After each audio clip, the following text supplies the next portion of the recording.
Here we are for a quick tutorial on how to prune and trellis gooseberries being grown as cordons. Here I am at an unpruned, unweeded gooseberry plant. The first thing I'm going to do with my gloves on is pull out some of the weeds, particularly around the base of the plant. Allows you to have a little bit better view of it.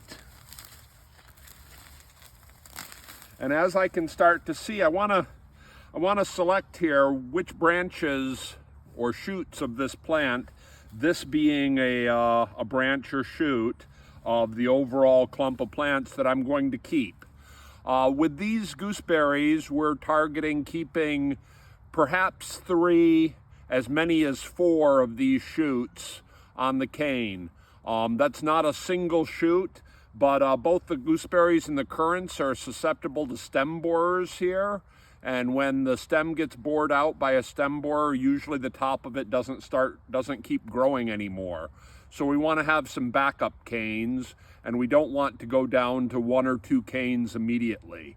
These are still getting established. Once we've got some plants that are really big and above the top wire, we'll take a slightly different approach to it.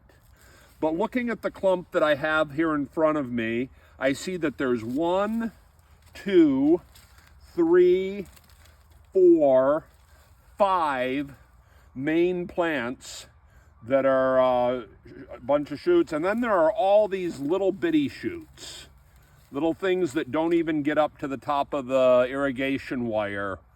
And the first thing I'm going to do is I'm going to clip out almost all of these little spindly small shoots as close to the ground as I can get. I don't want to chop up a lot of dirt with my pruning shears, but I also don't want to leave big canes. So I'm removing both the grass and the weeds from the clump and cutting out all these very short shoots.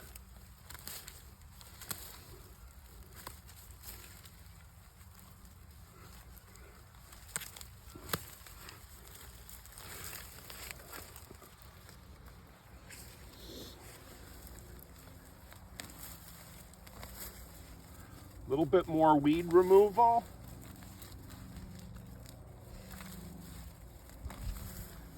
Now I need to make some decisions. There's still a little bit more to prune out, but I need to make some decisions about these bigger shoots.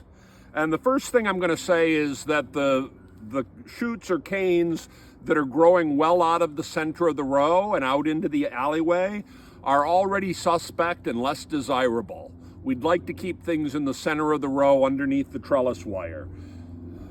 Out of these 5 that are here, for sure I'm going to remove 2 of them. And I'll tell you, my decision-making process here is pretty easy. I'm going to start right out by removing the 2 that are farthest from the center. And that would be this one.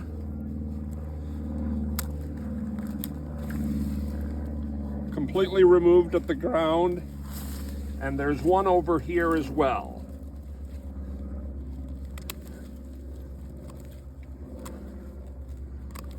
Remove a few more of the small shoots.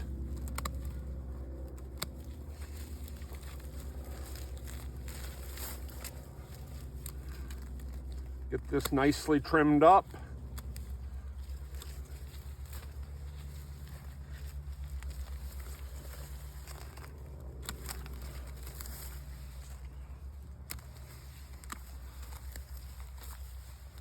Remove a few more of the weeds. Keep working these little bitty shoots that are growing up around the base. In developing these as cordons, we're working against the natural inclination of the gooseberry plant to form a bush. We'd prefer that it forms a tree. And that's why we're doing so much of this pruning around the base, is to move away from the tree form or move away from the bush form toward a more tree-like form for the plant. Couple more of the little bitty ones to go away. There, that's probably all of the little bitty shoots have been removed. Now I'm left with 4 main canes. And I'm looking at these and thinking, well, okay, I really only want, maybe I only want 3. And looking at these, this one's kind of out of place. It's leaning way out into the row while you can stand it up. The other ones are a little bit better situated. There's a little bit of a difference in age. These 3 are a year older than this one. You can tell by looking at the branching of them. I'm going to keep this young one, and I'm going to remove this old one. Again, mostly because it's physically not centered well in the row. That gives me 3 canes left.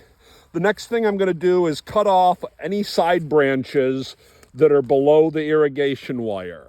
And that's just a rule of thumb for you.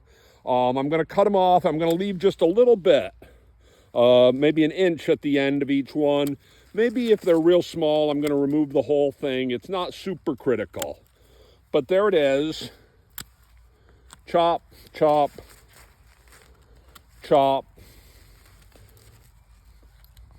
Maybe 2 more chops.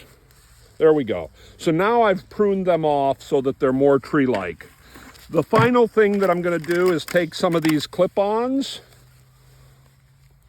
They've got a little thing that one side clips onto the wire, and then you can use it to catch the stem and clip the other side on, and it'll hold the plant in place during the season when when it gets heavy with berries and wants to fall over onto the ground. These clips will keep it standing up.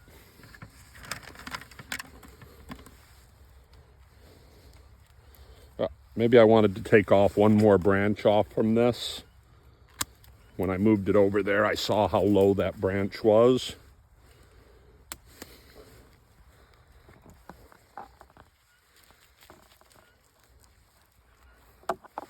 And there it is, all set. Pretty well weeded out. All of the small canes removed. The lower branches clipped off, maybe with a 1-inch stub or nothing at all, left where they were. You can see how I've done all the rest of them in this row already.